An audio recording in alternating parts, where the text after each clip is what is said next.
life and sports are so analogous. So which one would you rather have, like that one ring like Dirk, or have a number of rings like Robert Horry, but you're a role player? Cut from the cloth. You already know. Ooh, that's tough.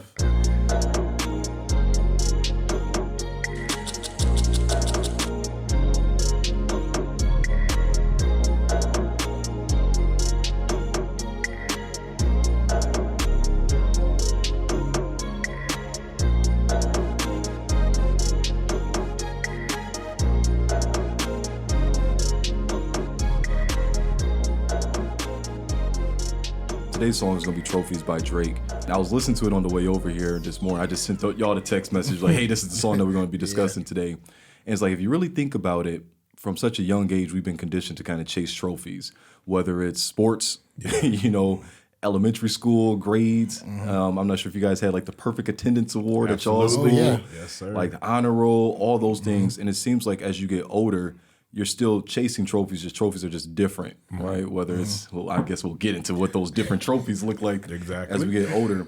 But I wanted to start with, how do you define a trophy?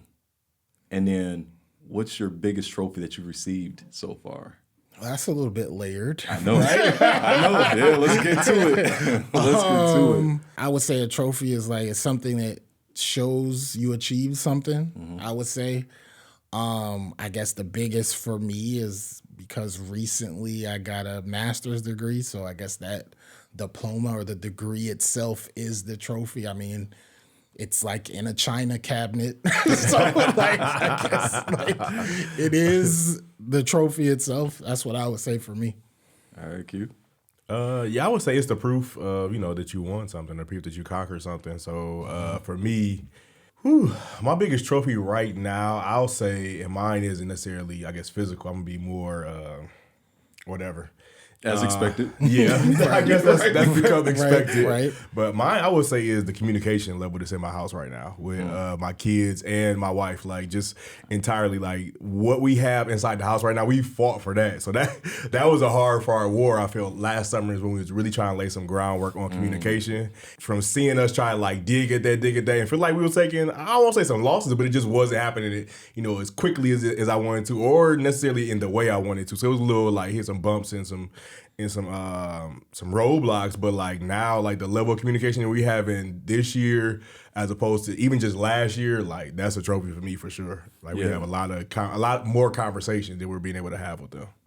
And I love the fact that I know both of you guys, and I knew that I was going to get this type of answer from both of you guys as well. I knew I was going to get one physical one and one intangible one, right? So because a lot of times we think about those trophies, and you think about like the physical one that you get, right? The Grammy, I think that's on the cover of the Drake song. Yeah. And we tend to kind of negate some of the intangible ones, like you said, the communication or the peace of mind, all those things that kind of are also trophies as well. So I guess for me, it's a mixture of those, right? It's just something that either tangible or intangible that's a representation of a journey that you've been on, or something that you've achieved, an accomplishment.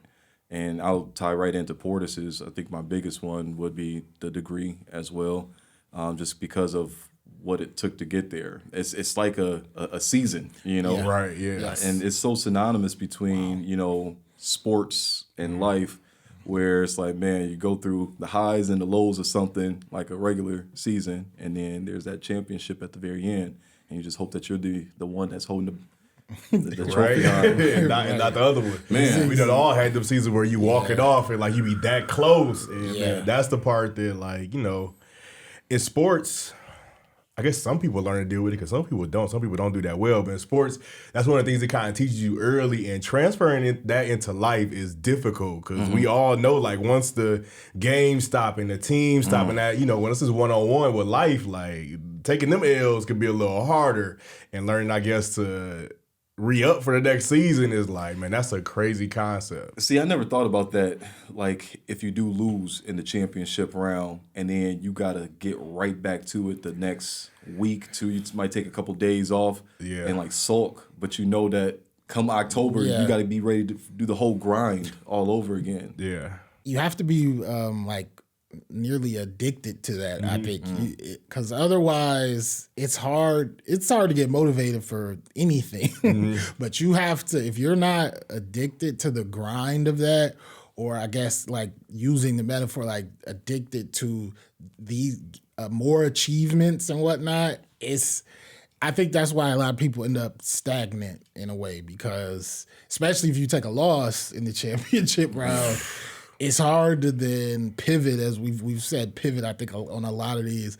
It's hard to then like, okay, new season, to come with that same level of prepared when you thought you were going to win. That's tough. Yeah, and it's a matter of probably right away is new season, but it's the same goal, or now you adjust the goal? Exactly. Because like if you were that close to it, did you miss it because like discipline or like one of your choices or something, or was it the wrong goal in the first place? So I think that's all of that off-season stuff is where it get crunchy. I remember I'm a steal from Portis here. I remember one of the championships. Which championship is that? Where we lose in the finals. We lost to the year we lost to the Celtics. I remember Portis makes that post at when we lost. He makes a post, next year champions, like same day. Knowing that, like, because again, this is the reason why we rock with Kobe's, because we know that right away, being that close meant to him. Oh yeah, next year this is mine, because I seen it. Yeah. Like I had it like in my grasp, and ain't nothing gonna stop me from getting it. So we do. He posted that, and we rocked that the entire year. Like, we win it next year because we lost this year, like a step away, a game or two away from it. Right. So you just know that like we tooling back up, and you take that fresh L, and that's gonna drive you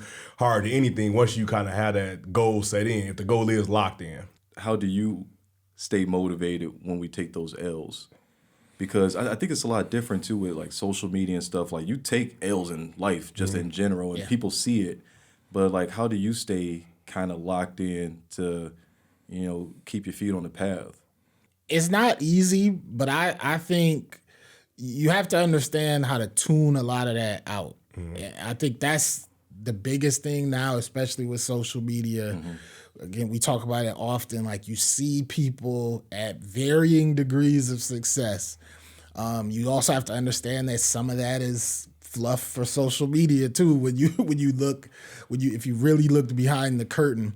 So I think for me, it's tuning a lot out and being focused on my path. But it took me, I think, too long, but obviously timing is timing. Right. But that takes a long time to really be comfortable in like, this is my path.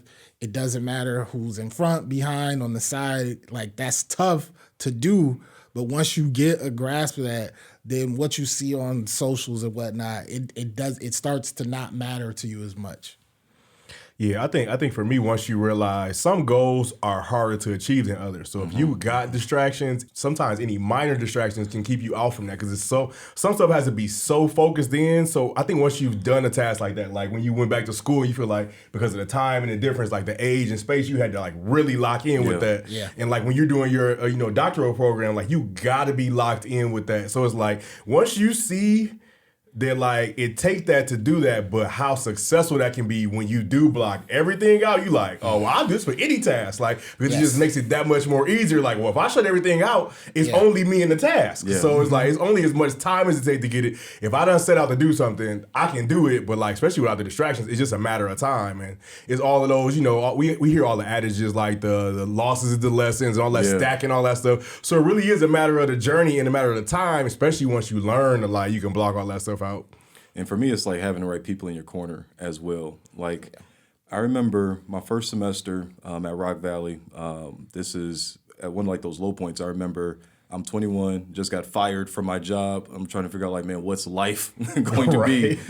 Like, I just got a high school diploma. So I remember applying to WIU, and they rejected me as well. So they was like, yo, you got to start at community college, bro. So I remember starting out there, and like, I was like, okay, I'm going to try to really tackle this stuff like head on. And I remember all 5 of the classes that I had out there, I got 4 A's and 1 B. Yeah, that professor who gave me the B is still out there working with me right now. So I see him every other That's funny. every other week, That's man. We all had them too. That's hilarious. But I remember everybody else I'm telling right there, like, oh man, great job, man. You just started back, so that's a good GPA. It was like a 3.83. And I remember calling my sisters like, yeah, because now I'm trying to feel it too. It's like, oh yeah, that is pretty good. I was like, yeah, I got the 4 A's and 1 B. She was like, you'll do better next time. So, and like from there, I was like, what do you mean? She was like, okay, well, we want to get straight A's. Like that's the standard right there. Why did you get this B? Oh, because I didn't do an assignment. I got it in late. Do better next time. Mm-hmm. So you got to have people around you that's going to help protect that standard and won't let you compromise yourself or, not reach your potential. I remember from then, I started to hold myself a lot more accountable.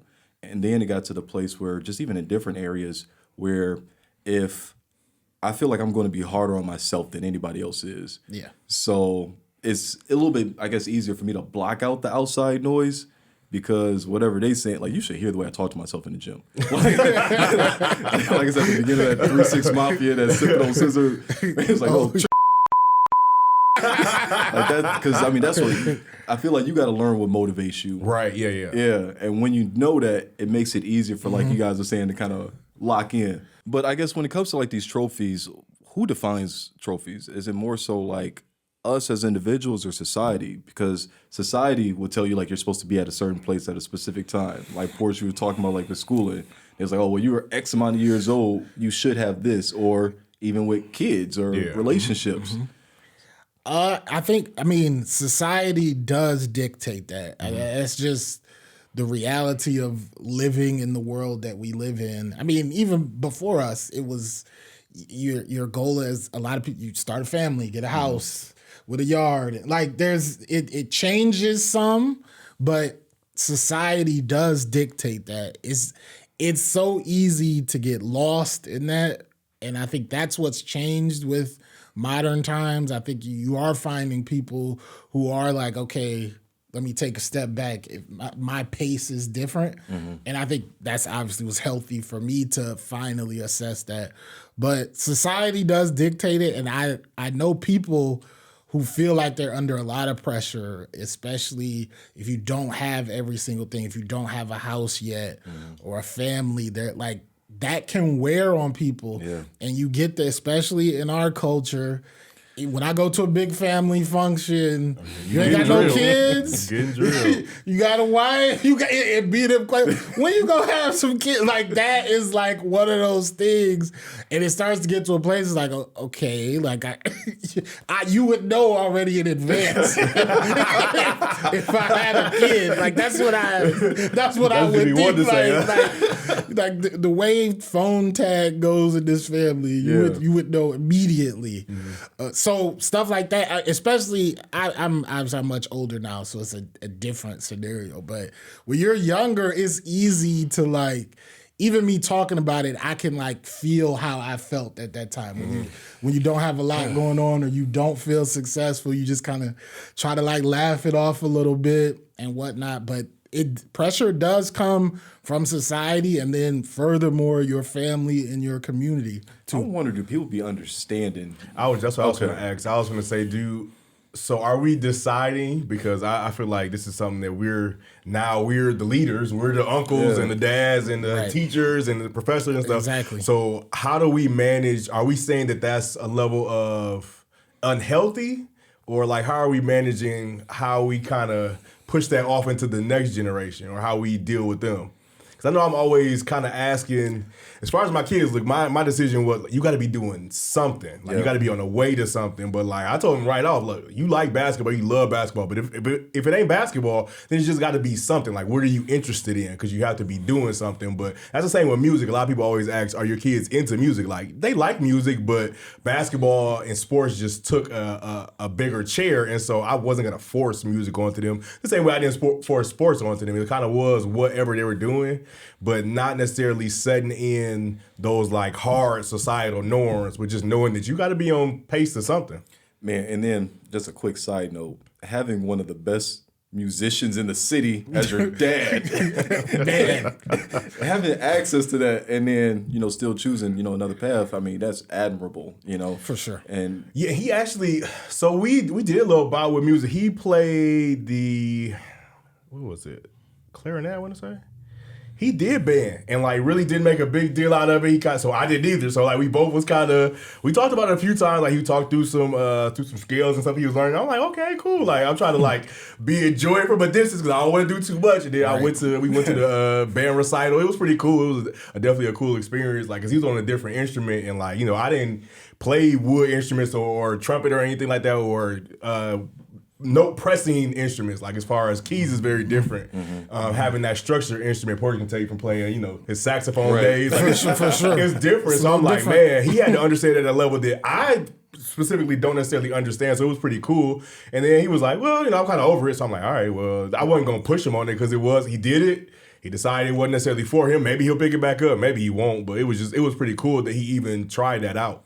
Yeah. And to kind of go back to your question, I think, you know, for us in the room now, it's like it's a delicate dance between not pushing too much, but then also making sure that they're not lackadaisical with stuff.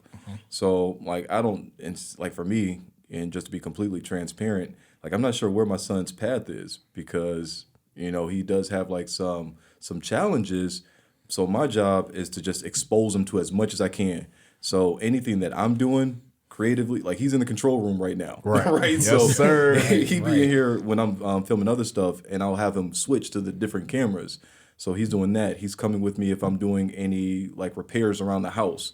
So he's just holding the tools and just absorbing stuff.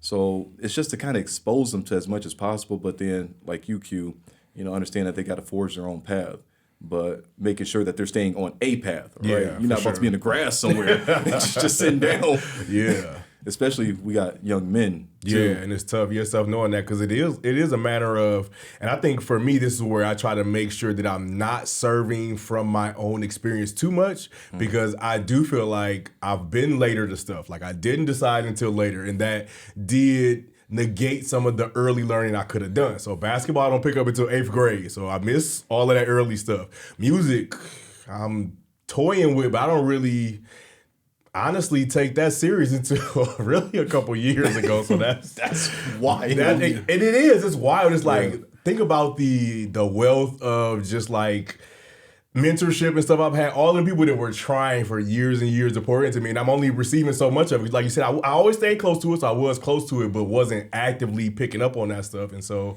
there is that level of you only got so much time. So like you said, it is that dance of like making sure you're on the path and at pace, but not pushing too hard. And then smooth for you because like did you get that extra pressure? I know you're talking about like with the family stuff, but like in terms of like schooling and things like that, were people like really on you for that? Yeah, for sure. It always came up, and it's again, I have both of my parents have degrees. I have several teachers, including my mom.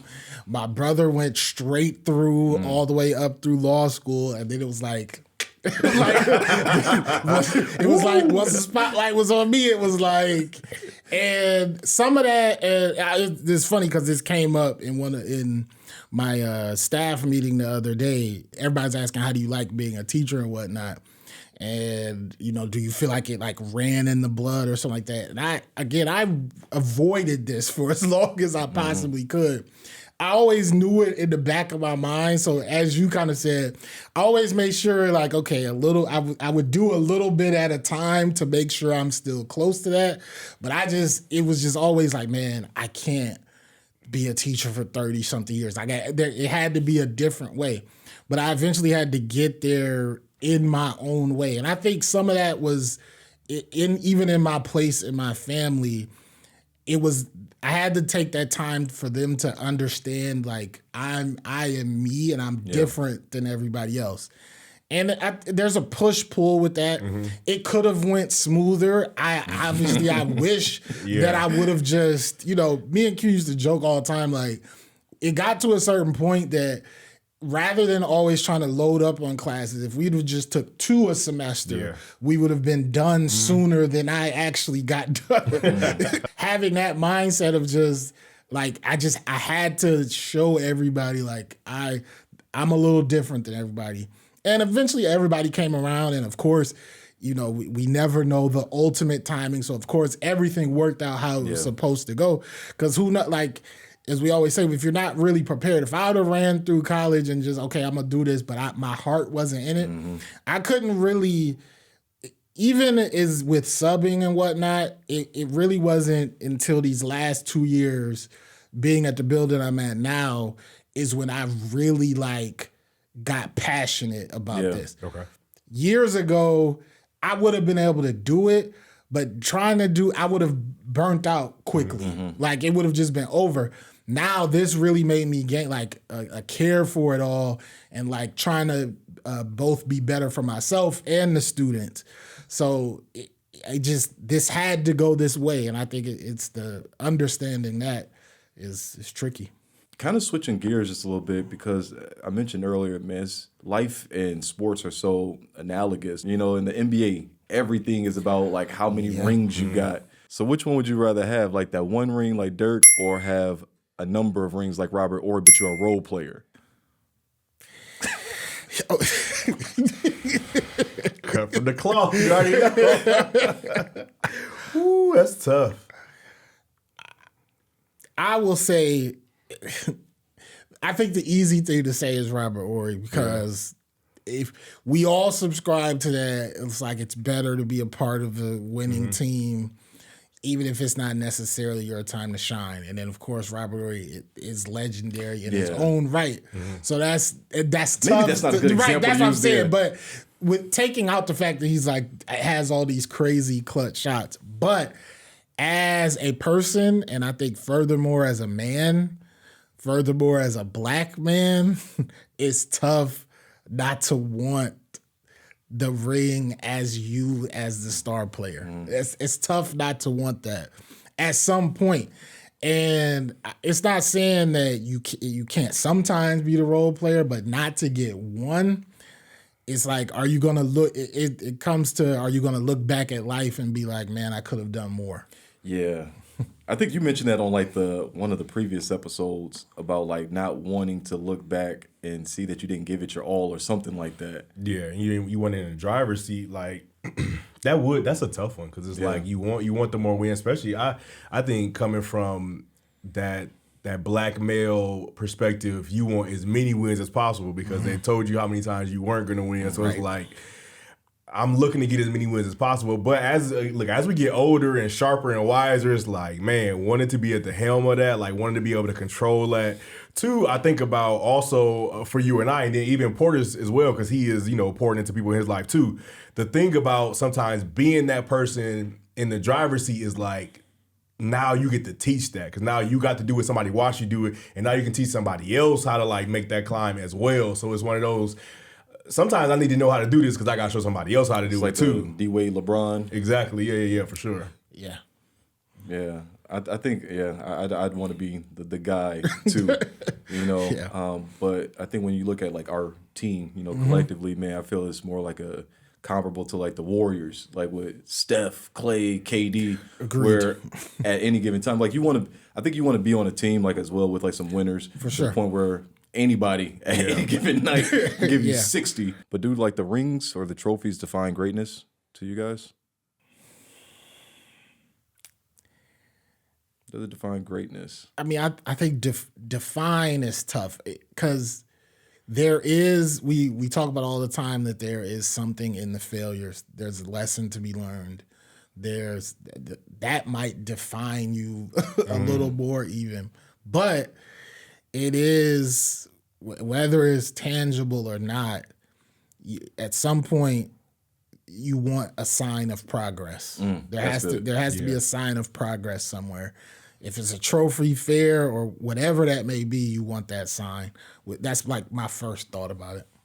Yeah, I think that's fair. We talk about how much it is a journey, but if you don't see no markers along the journey, you don't quite know where you are. Like, so it does have to be some level of, you got to stamp something. But I think that is in finding what that is and how often you're looking for that. That's always the balance. It's like, you get to searching for that, because if you're searching for that every moment, then you probably going to miss some of what's going on. But it is that balance of staying in the moment and trying to mark where you are. I think that's also why it's important to people around you too, because it's like a lot of times we talked about not being able to see the whole picture for being in the frame. And like sometimes you head down work and you need your people around you to be like, no, you good, like you straight, or you need to push a little harder, or like your sister said, you'll do better next time. Like, because it is like some of it allowing the other people around you to sit there, because in our heads we are gonna drive ourselves super hard, or you are tired, so you want to let up. So it's like that personal journey, that part gets tough as far as like the balance of knowing when to mark that, when to look for that, like what it looks like, as far as motivating yourself. So I think that's why we got to make it that's why it's good as a team sport.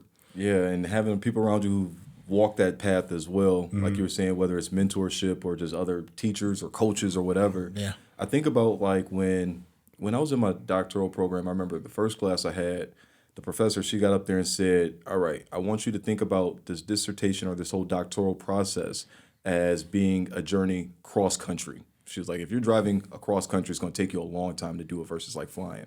So she said, in this class, you're starting out right here. And I'm terrible with geography. What's the state that's the most, was it top right? Is that Maine? Yeah. Maine. Oh, Sure. I guess I'm not as bad. Okay. All right, so yeah, she's like, you're starting in Maine. We're driving all the way to California. With all the subsequent classes that we had, she was like, all right, now we're in Illinois. All right, now we're in Nevada. Yeah. Like, so she helped us to think about that in terms of something that we can kind of grasp so that, because I think sometimes when you don't have like that endpoint, it's like, man, it seems like it's much further away than what it actually is. Yeah. As well. Yeah, absolutely. I'm thinking in the program I'm in now, they gave us a full overview at the beginning. Some people were overwhelmed by that. That was great for me. Yeah. Because it's like, okay, this is this. Then that, then up. It's like each little increment, I know like exactly what's I'm in store for, so I can kind of get prepared. We know exactly what days class will be on, like all of that, so you can plan, because it is something that just becomes part of your life. So you have to. It is important to see that in advance. And unfortunately, in life, you don't get that luxury. Right, for everything. A lot of times, like if I knew, if I knew, okay, this is how everything is going to play out for 2 years, you would definitely navigate it much better. So do you feel like that's something you always look for, or is that something that you learn to accept? Is that something, I know that was something I rejected early on, is like seeing the whole thing, because I used to, again, get overwhelmed by that. But do you feel like that's something you always like, be able to know parts of the process? I've never been. It's only been later in my adult life that I've been bigger on surprises. I think some of it is a lot of unexpected things happen, which of course is part of life. But I think I shied away from that for a while. So if I could know, or it would help me handle a lot of situations better. I think that's when I started to kind of, you get into that mode of, I don't want to say I go into a conversation like knowing like with a script per se, but just kind of like, even in a job interview, sort of like in my head, I'm more prepared if I have some like talking points I know I want to say. For sure. Like I feel much more comfortable like that. You catch me off guard with something, I can be quick on my feet at times, but there's also that chance where it's like, so I do like to see things mapped out for me. But I'm starting to get better with, being a little more spontaneous, I would say. Yeah, I need that. I need it mapped out, man. Just because, for me, it won't be overwhelming, but it'll help me plan accordingly. But then I've also learned that in certain situations or different areas, even if you do have it, laid out for you, there's just still no way to really adequately prepare for it until you're in it. Yeah, so, for sure. Like, I do a lot of those obstacle course races. They tell you what all the obstacles are, but it doesn't matter like what you do until you get there. Out there, huh? Yeah. Right. And because you can't, sometimes it's kind of hard to simulate certain things. Right. Like going back to like the sports analogy, I know Bill Belichick would always talk about like, recreating the temperatures that it was going to be like for game day or the conditions. So if it's supposed to be raining, he's going to have the ball super slippery to try to help you, be prepared. But sometimes you just can't prepare for playing in a blizzard, and True. Sometimes that's what life throws at you, is these blizzards where it's like you can barely see what's in front of you, but you got to still move that chain.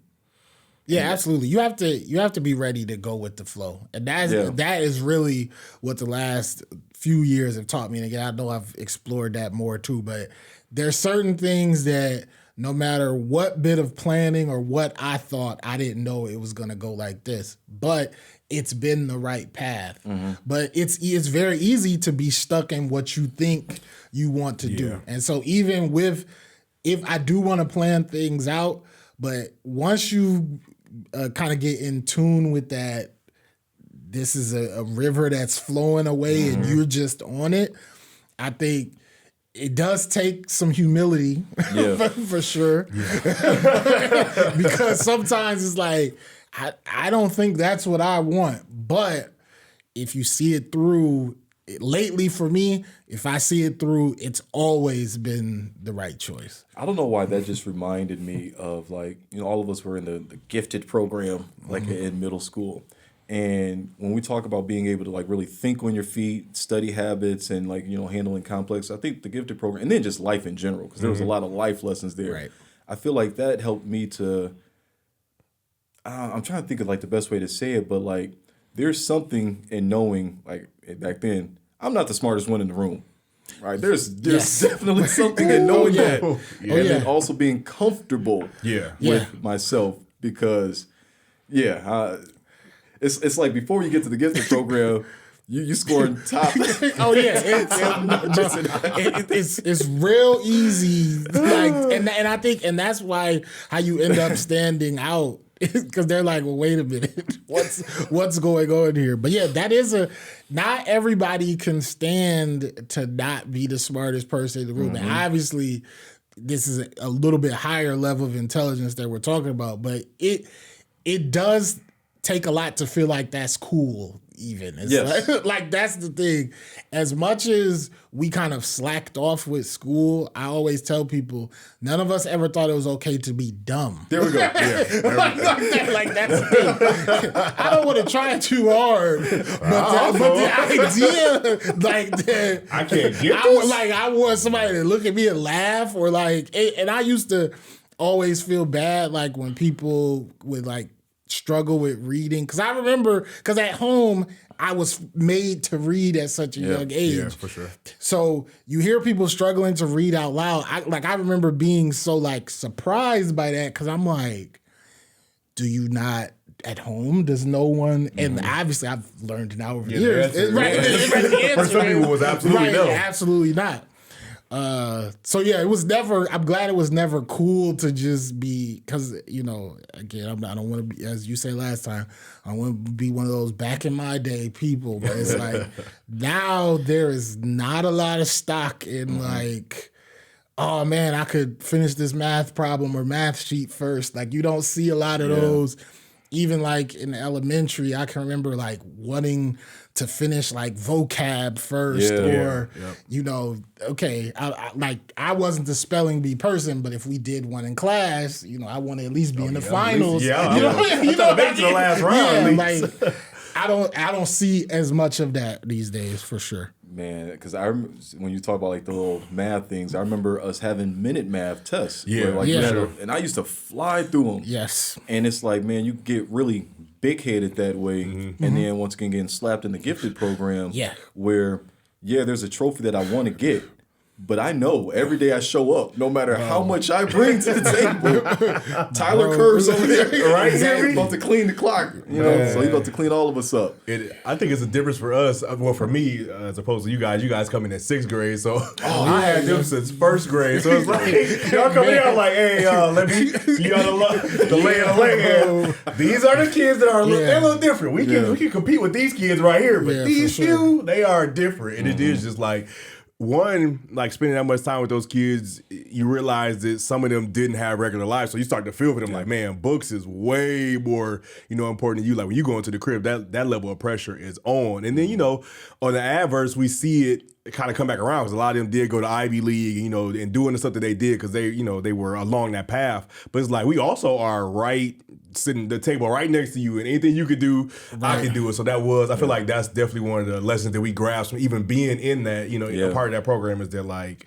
it's just books. So it is just learning about our learning style more than anything. And we spent so much time clowning. That was really, it's like, and it is like that little bit of like middle of the road. Like I'm going to learn this stuff because I'm there. So I'm going to learn it by just proxy.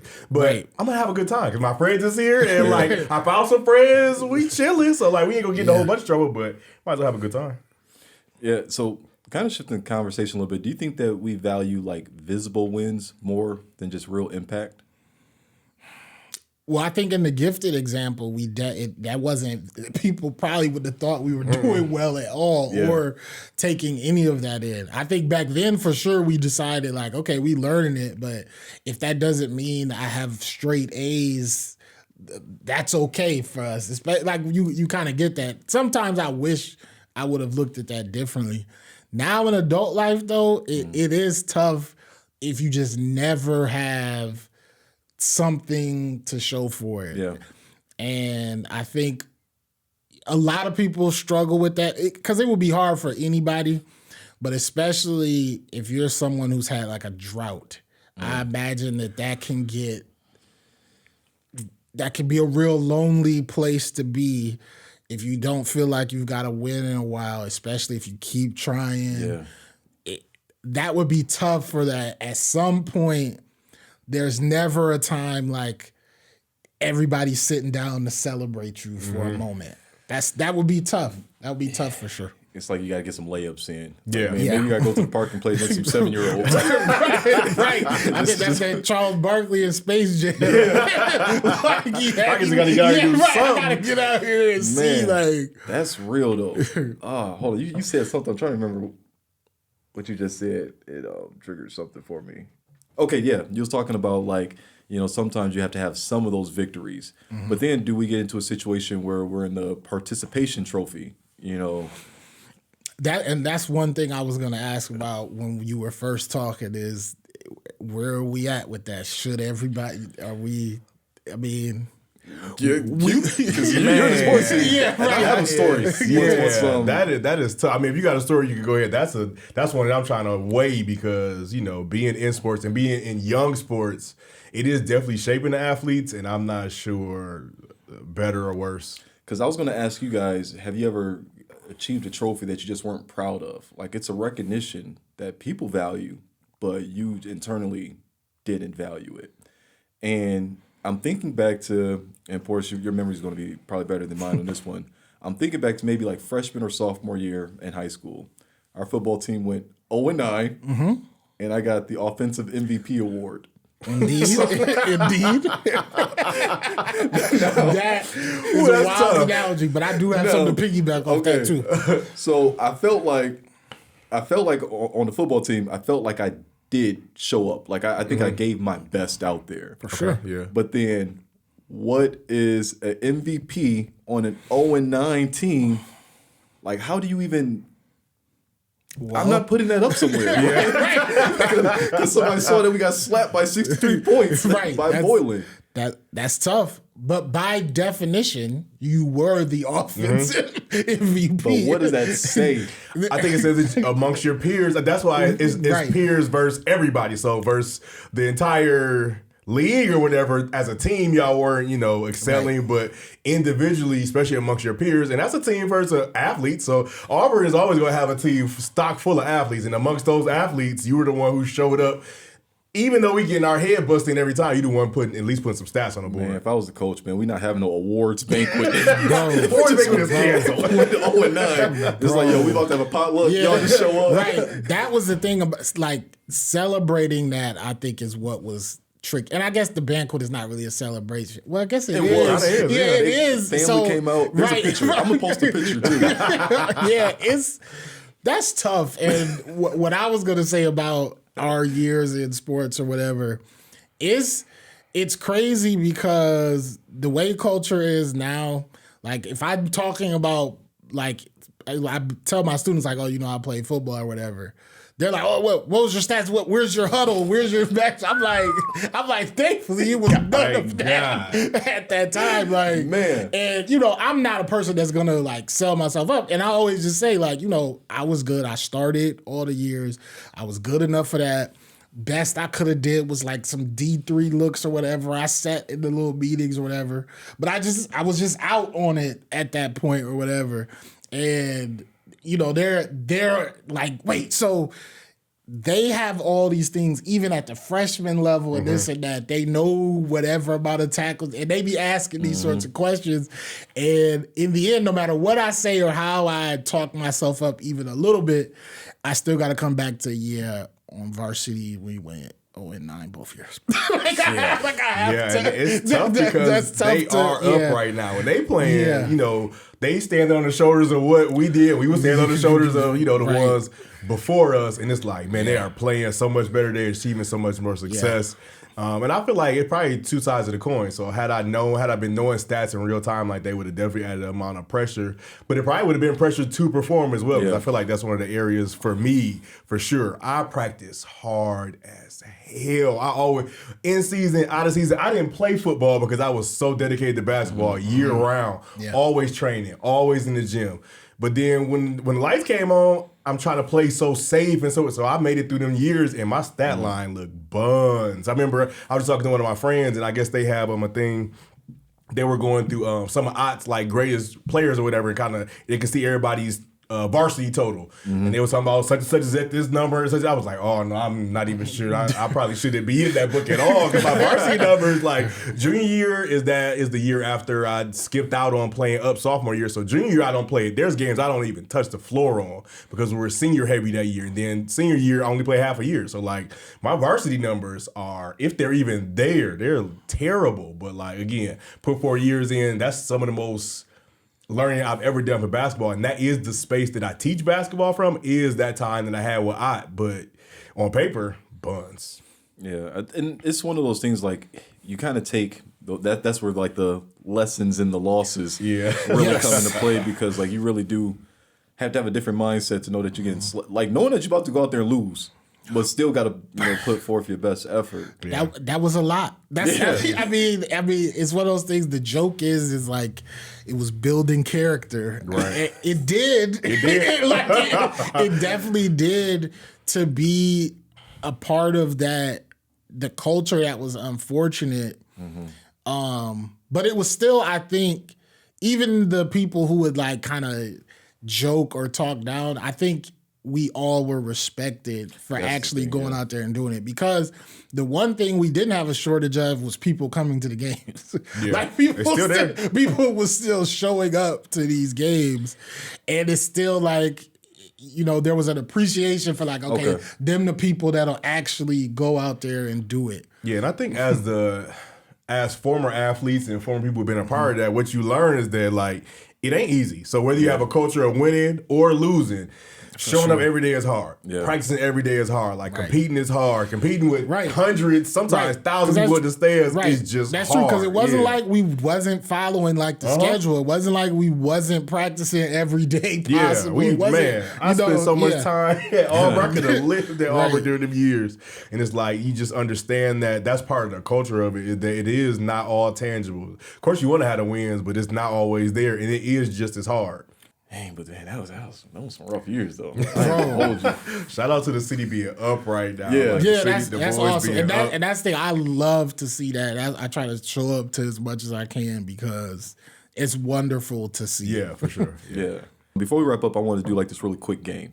I went and looked up all the trophies that are awarded at the end of the NBA season. Okay. So we're gonna go through each of those, and I want you to tell me a scenario or a person who's in that role for you. So MVP. Who's your MVP right now? My MVP is going to be my wife, for sure.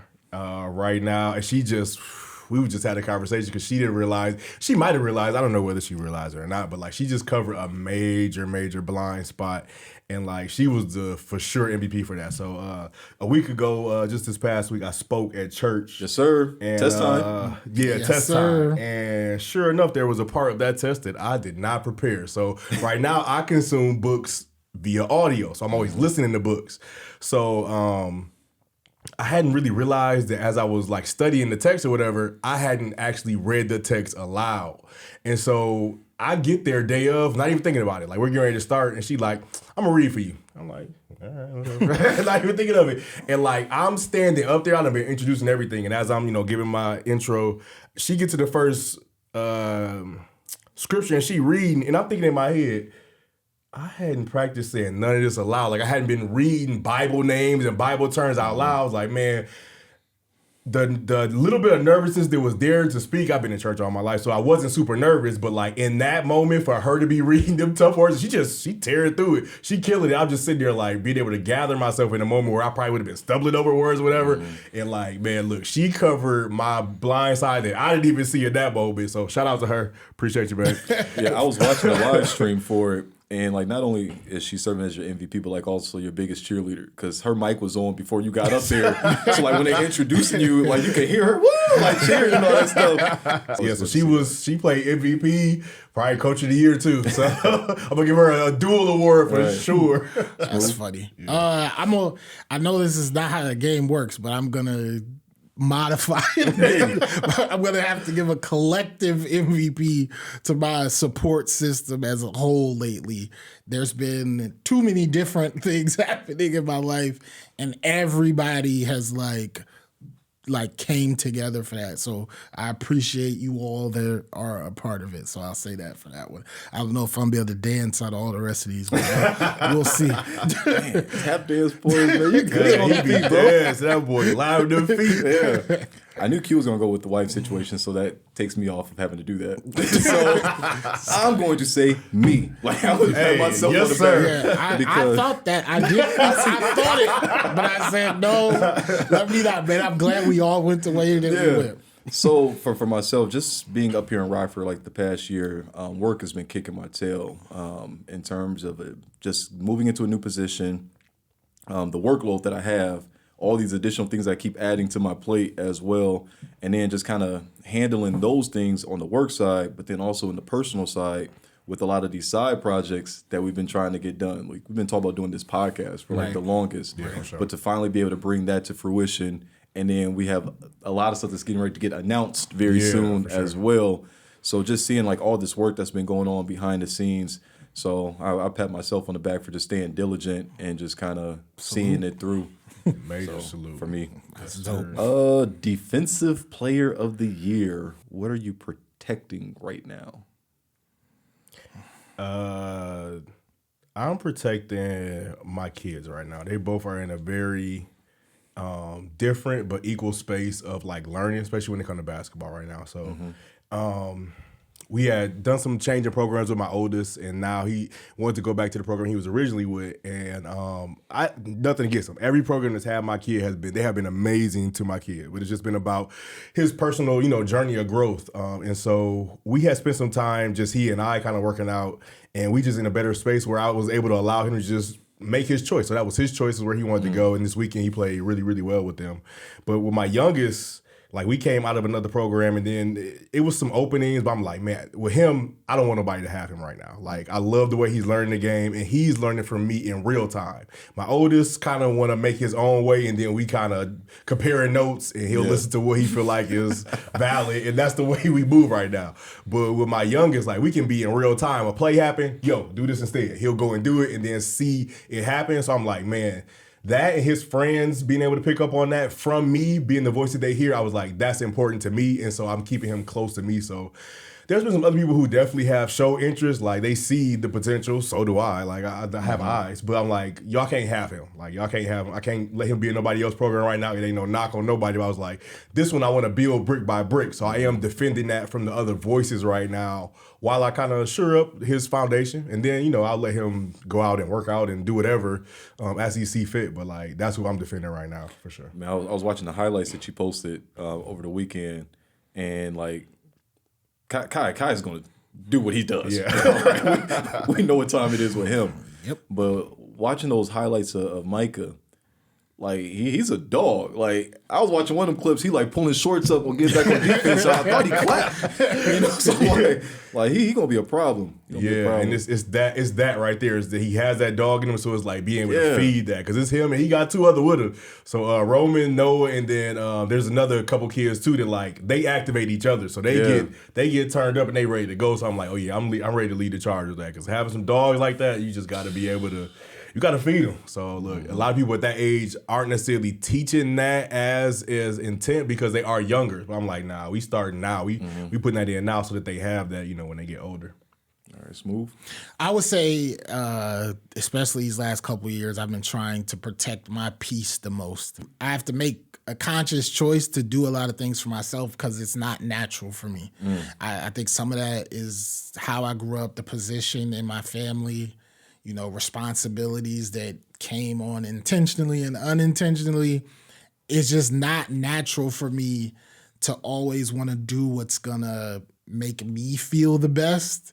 And I've realized that, especially as in these journeys where it's like my head's down and I'm just on this path, if I don't take some time for me, I'm not going to be any good to anybody else. This is all post 30 for sure stuff for me. And again, it's still tough in general. Yeah. It's hard for me to make a decision without thinking about how it affects more people than it ought to. So I have to try to protect my peace. Okay, here's something for me. I'm just going to do it. Whatever the fallout is, everybody can feel however they want to feel. I was thinking peace, but then I was also thinking I'm really trying to protect my time right now. But I feel like I'm doing a terrible job of it. Like I'm the guy that's out there with both hands again crossed up like right now because I got so much on my plate that I keep losing that time. And like even just yesterday, I woke up at like 6 o'clock in the morning, went straight to doing some work, and it was just working the entire day. And I was like, man, I don't like how that feels. Right. And like having so much on your plate. So it's something I'm trying to, defend right now, but I'll be completely honest, I'm doing a terrible job of it. Yeah, I'll add that it's funny because I've been waiting for a moment to kind of adjust something I said in one of the early episodes, but like the sleep thing, loss. Remember I told you it was stressful or successful or stressful? Stressful, loss. Ran right into burnout because, like you said, too many things on my plate, not enough sleep, and above sleep, not enough rest because you're thinking about all those things. So, like, for sure, burning the candle on both ends and the middle, and it came to a halt. Like, it's just you get to a point where you can't do anything because you're trying to do everything. And, like, definitely in the struggle with you on that as far as defending that time and deciding what all goes on the plate and then what order we eating it in too. So like definitely figuring out timing and like even some stuff you got to put away. And then I guess what I've been finding is that like sometimes when you put stuff away, when you go back to it, it's still there. Like the progress you made is still there. You might be a little rusty. You got to pick back up on it.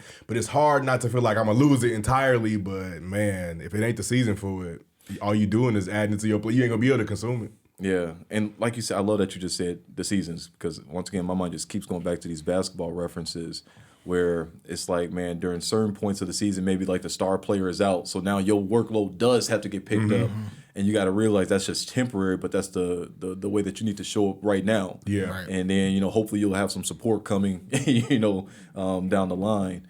So like just kind of going with the ebbs and flow of the season. And, like, I know, like, I'm in this season right now where I'm really busy, but, like, I'm just praying that there's something on the other side of this because, like I said, I'm feeling like Steph on defense. Everybody just trying to run screens to get on me in terms of my time. Yeah. So, the next one would be Rookie of the Year. What's something that you're learning right now? I'll say with this one, I think this is because it kind of applies at work because I'm the rookie that's almost like a bit unfair because I have the experience, but at the same time I knew this, but because it's happening in real time, it's teaching me some lessons of no matter how prepared I am by degree, by experience, there's still going to be some days where stuff comes totally out of left field or it's not stuff I was prepared for. And I'm in that world, I've become real adjusted to the chaos because that was literally my job before was to be prepared for something different each day. Okay. I think that now, even with me being able to plan it and dictate things myself, which it does work out well most of the time, whatever level of prepared I am, one of them might come with a statement or a thought or something that could change the entire mood or zone of the class. Yeah. And I have to learn how to deal with that. On the one hand, if I'm true to myself, I'm I'm saying this is an environment where I want to cultivate these ideas and you to express yourself, but at the same time, I had an agenda. So I'm learning how to go with the flow of that and let that be what it is. Yeah, I think for me, it's been coaching. So I've actually been in the coaching space before, but this time was different in that it's a different program. And I feel like this time, as opposed to when I was at Auburn with Daryl, and then again in the coach that succeeded him. And both of those times were like, I was assistant, but really I was managing kind of like attitudes and stuff like that, and just kind of doing some player development and not really so much in the X's and O's. But this last time when I got in, it was into the fire with X's and O's. Like, everybody is contributor. Everybody got to have something to say. So by like the second or third day, you're like, okay, well, I got to figure out some way to, to manage this. And then having my own team that I am on the sidelines with was like, man, this was different. And it was a lot of fun, but it definitely was a manner of learning how to coach and instruct, and like you said, on the fly, like you prep for the game, and then certain stuff is working for a certain day, certain stuff is not working. They might have a defensive scheme that you never seen before, or something is just working, or something is just not working, and like having to adjust. And I think it's really just that rookie mode of like teaching and then not being able to control what happens when you're out there. Because I'm telling them what to do, and then they going out there, and it's like, is that a misinterpretation? Or do you not want to do what I'm asking you to do? Like, what is the disconnect here from what I'm saying? Like, what I'm drawing up is going to work. We've seen it work before. We've broken it down in practice, seen it work. It's slow, fast, everything. And then you get to the game sometimes, and it's not happening. It's that level of like trying to adjust how I teach, and then knowing too this, sometimes it just ain't gonna happen. Some stuff you drawing it up, and it just ain't gonna happen that way because you're not actually playing the game. So learning that kind of that different approach of teaching, coaching, mentoring, like that translates to a bunch of different spaces, because you can't live anybody's life for them, but like as we give, instruction or whatever, kind of learning how to ebb and flow with that. Okay. For me, one of the roles that I have at work that I kind of taken on is pretty much like a program coordinator for this mentorship program that we have running through right now. And this is a different space for me, but now to actually like develop the programming for it, for like a 2.5 month program, and then coordinating individuals. Like normally I don't like to really mess with people too much, especially adults. But like this has been different, and it's been pushing me a little bit out of my comfort zone, and also aligning with some of the things that I said that I wanted to do. Yeah. So I'm grateful for the opportunity, learning it all in real time. We keep saying we're building the plane as we're going along, and it's been really cool to be a part of this process and just kind of do something different outside of just teaching. Yeah. So I've been really enjoying that. That's dope. All right, most improved player. So where have you made some good improvements? Where have you grown the most? I was gonna say, I've been when I didn't say me for MVP, I knew that I was saying myself for most improved player. I think again we're all making adjustments, of course, but I think especially these last 3 or 4 years, I've gotten much more in tune with like trusting the process, seeing things through, things that I should have been doing a long time ago. I know I've referenced that a lot too, but for sure, it's good when you start something, you see it through to the end, and then there's both. You get the tangible trophy for it. Then I got a job for it too. Like it was good to see like 1, 2, 3. Then it's like I took like a small breath in the adjustment, and it was like, you know what? Let's get right back to it. If another opportunity is opening, let me just jump right in before I have time to start to fall back into old habits. Yeah. And that I didn't think about it at the time, because obviously some of it was a no-brainer if you get an opportunity. But I realized that there was a time in my life where I would have found a way to avoid it. Like I would have just found a way to avoid taking that next step for whatever reason. And I don't even know if it's a lack of confidence or just like, I'm in a different reality now for sure. Yeah. That's definitely the case. But there was a time where I wouldn't have done that. So I'm very proud of myself for continuing Like whatever this journey is, like like it's not gonna be me that knocks me off this path. It's not gonna be nothing I'm doing to mess this up. So I'm proud of myself for that. Yeah, I second that. Yeah, for sure. I'm gonna steal Portia's MVP and go with my community, like for sure. Like most improved, and I think it's twofold. It's in the support itself, and in the way I lean into the support system, the way that you all allow me to like, okay, if I needed some more advice, I can lean more in and be around more. But if I need to pull back, that's not like something that's becoming a deterrent. Or everybody's like, well, where you at? What you doing? Right. Like in the same way, kind of you had with the season with the doctor, where it's like everybody understand, and not even so much that we have to like.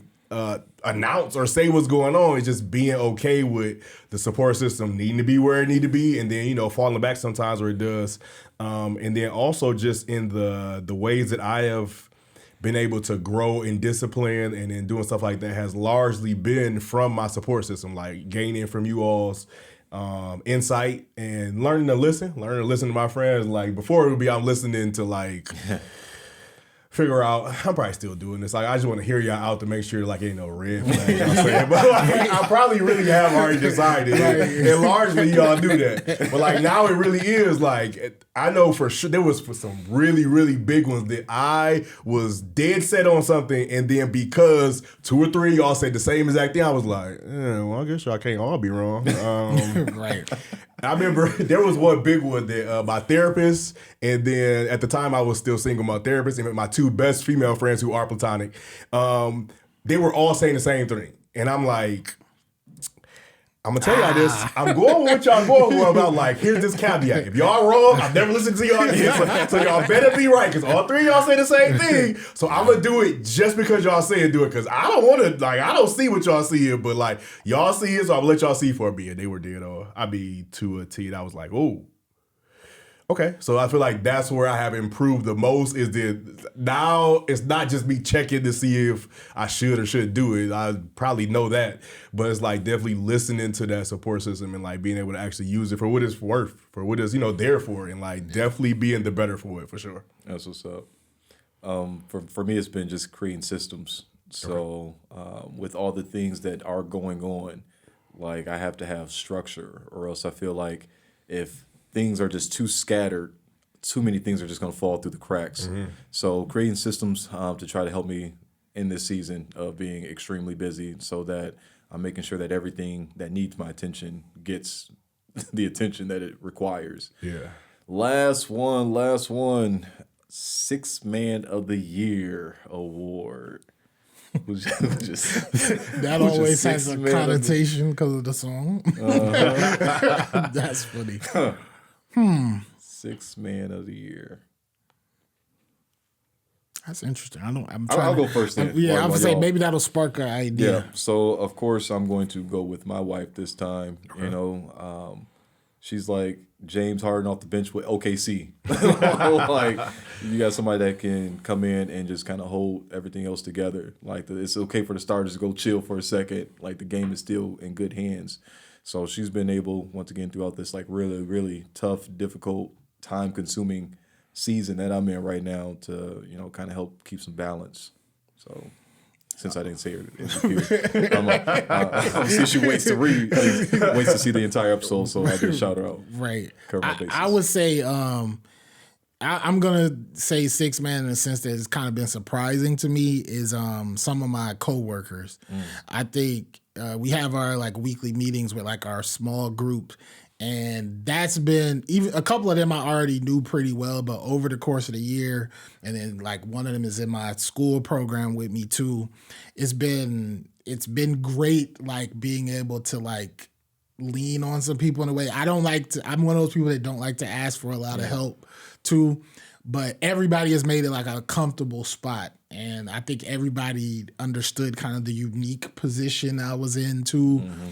And so that's been like surprisingly helpful. So not that you think people have bad intentions or anything like that. It's just a lot of people keep to themselves. Yeah. And then furthermore, it's sometimes a task with people with dealing with a black person or a black man. It's, people have their walls up for whatever reason. Yeah. And thankfully I've had like several people who've like been super helpful throughout the year.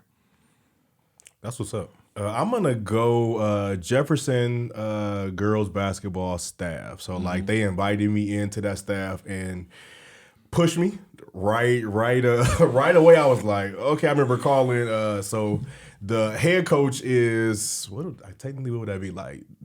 That's my stepmom, I guess. Yeah. I guess what Tiff would be technically like my stepmom. So like I only took the gig because she asked. She was the only one who could get me back off the sideline. She convinced me to do it. And right away it was very different than when I was at Auburn. At Auburn I was, helping out, but not really largely dependent upon. That was gonna be very, very different right away. And then shout out to Crystal, who was like, she really led the charge in like making sure like it don't matter what's going on. She requires a certain level of energy and effort, like that she's not even the head, but she is the person who definitely runs the trade. That's our Draymond. Like, so like she definitely right away was like pushing. Like she got her foot in my back. And I'm like, Chris, like this is the freshman game. She like, we don't care. Wherever we at, we are pushing. And like, shout out to them for allowing me into that space and then making me push. And that's what made me learn to be on the sideline that like, no, we love basketball. So everything we do about basketball, we love basketball. So we put in our passion in it. We in practice with them. We playing in it. We don't want to lose in the drills either. We used to play coaches versus varsity versus JV versus freshman whatever, and we have our little coaches team too. We don't want to lose, so we playing full 5-on-5 whatever. We got kind of a drill that we play, and we go through that some days and we just tired or whatever. We lose it. Chris coming back to the huddle like, yo, I don't know where you got to find it from, but like we ain't losing this next one. Yeah. And it's like that to keep you. To have somebody to coach you even as a coach or as an adult or as a person who like we not getting none out of this participation. Why we ain't getting no trophy out of this, per se. But it's like to just be able to push that extra amount and like definitely them making me comfortable, but then also pushing me, but then also making me see the value in what I know about basketball. So always putting me in it, always making sure that I'm giving my insights and then taking those insights too and compounding up on top of them. And then we were able to get some growth out of that team as a whole and me find my voice in amongst the voices that know basketball. We all knew basketball, but at any given time we were all contributing, and that made me a contributor as a coach. Whereas before I really hadn't been. I had been along for the ride, and like that really pushed me out. So them as that sixth man, them inviting me in, and then also, okay, you here, you comfortable, now you finna get to work. I feel like that's definitely, it was like you said, a surprise. It was a surprise for me, and a big help. Yeah, that's what's up. I think if we did have like a teammates award, of course, you guys will all be number one in my book. Yeah, for sure. Y'all have definitely been showing up as well. Yes, sir. So I really enjoyed this conversation. Yeah, it went a little bit different route. Yeah, this one was great. I like this one. So thank you all for joining us today. Like, share, subscribe so we can get this podcast out.